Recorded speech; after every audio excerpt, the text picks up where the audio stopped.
सभी प्रेस के साथियों का श्रीनगर के हमारे पार्टी हेडक्वार्टर में आपका स्वागत करता हूं।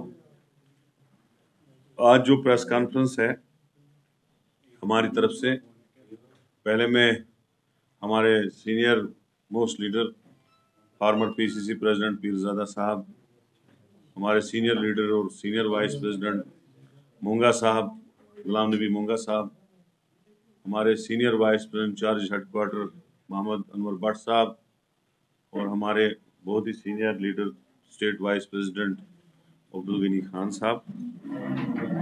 आज जो हमारी प्रेस ब्रीफिंग है, ये जो series of attack, terrorist attack हो रहे हैं, इस पे हमें बहुत ही चिंता है कांग्रेस पार्टी को। और आज इस जो ये टेररिस्ट एक्ट हुए हैं, जो ये हमारे फौज के जवान अभी जख्मी हुए, बदरवा में 5 जख्मी हुए, एक एसपीओ जख्मी हुआ, उठवा में रात को अटैक हुआ, एक सिविलियन और शायद 2 मिलिटेंट्स मारे गए। इसी तरह से कुछ दिन पहले रियासी में जो यात्रा पे अटैक हुआ, जिसमें 10 हमारे यात्रा के लोग और 34 जख्मी हुए। तो ये जो सीरीज ऑफ अटैक हो रहे हैं, इस चीज की बड़ी चिंता है हमें कि ये क्या हो रहा है इस हमारे स्टेट में, और सिक्योरिटी फोर्सेस कर क्या रही है, सरकार कर क्या रही है। जिस सरकार ने पिछले पूरे पार्लियामेंट के अंदर ढंडोरा पीटा कि हमने जम्मू कश्मीर की हालात सुधारी, 370 हटा के यहां यूटी बना के, और पूरे पार्लियामेंट के अंदर इस नाम पे उन्होंने वोट भी मांगा। वो आप सब जानते हैं, आप उनकी स्पीच सुनिए, चाहे वो होम मिनिस्टर साहब है, चाहे प्राइम मिनिस्टर साहब है, चाहे बीजेपी के दूसरे बड़े लीडर हैं, राजनाथ सिंह जी वगैरह। लेकिन आज हालात कहां पहुंची है कि series of attacks continuously Jammu Kashmir में हो रहे हैं। और मैं प्राइम मिनिस्टर साहब को याद दिलाना चाहता हूं, जब हमारे मनमोहन सिंह जी प्राइम मिनिस्टर थे, उस वक्त वो बार बार एक बात दोहराते थे कि मनमोहन जी, आपके पास आर्मी है, आपके पास बीएसएफ है, आपके पास सिक्योरिटी फोर्सेस हैं, फिर ये मिलिटेंट आते कहां से।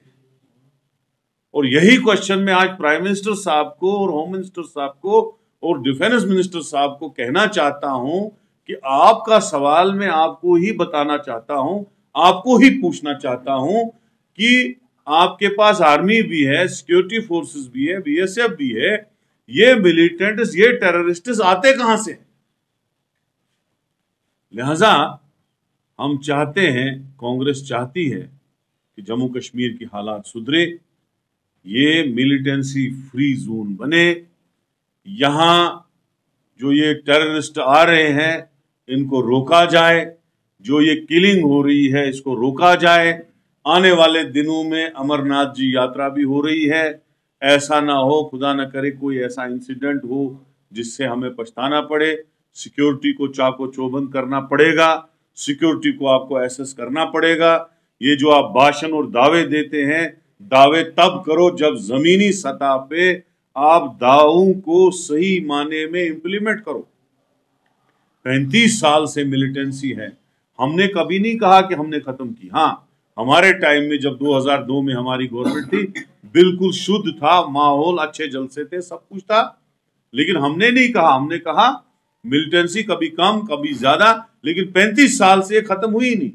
लेकिन आप बहुत बड़े बड़े दावे कर रहे हो कि हमने खत्म की मिलिटेंसी, हालात बहुत ठीक है, टेररिस्ट इंसिडेंट कोई हो नहीं रहा है। तो ये हो क्या रहा है फिर, इस बात का जवाब तो देना प्राइम मिनिस्टर और होम मिनिस्टर। तो लिहाजा जो हुआ है उसको हम सख्त कड़े अल्फाज में उसको कंडेम करते हैं, और हमें बहुत दुख है, कांग्रेस पार्टी को बहुत दुख है। कांग्रेस पार्टी चाहती है कि हालात सुधरे, जम्मू कश्मीर में टूरिस्ट का फ्लो बढ़े, जम्मू कश्मीर के लोग खुशहाल जिंदगी गुजारे, खुशहाली की तरफ जाए, खुशहाली की तरफ बढ़े जम्मू कश्मीर, और यहां इमीडिएटली इलेक्शन हो, लोगों की सरकार बने, ये हम चाहते हैं।